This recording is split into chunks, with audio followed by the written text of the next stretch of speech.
Iranian Foreign Minister Abbas Araghchi on February 26th described talks between the United States and Iran aimed at resolving a long-standing nuclear dispute and averting new U.S. strikes as some of the most serious negotiations the two countries have had. It was decided that the next round of negotiations will take place soon, in less than a week, he said.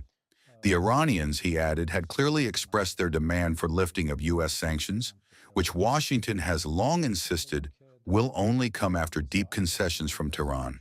It was decided that very soon, perhaps in less than a week, the next round of negotiations will be held. During these several long and very intensive hours, we made good progress and very seriously entered into the elements of a possible agreement, both in the nuclear field and in the area of sanctions. On some issues, we have now become very close to an understanding. On certain other issues, we still have differences of opinion. The technical teams will begin technical talks in Vienna on Monday at the International Atomic Energy Agency, and with the assistance of the agency's experts, we will try to bring some of the technical issues into a framework so that it can later be aligned with the political demands of both sides. On the issue of sanctions relief, we clearly presented our demands, what we expect, and what needs to be achieved.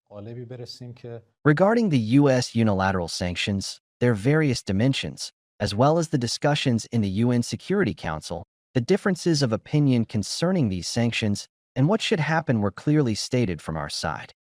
It was decided that in the next session, we will go into this discussion in more detail. There was no immediate comment from the U.S. negotiating team on the outcome of the talks, but Axios quoted a senior U.S. official as saying the Geneva negotiations were positive.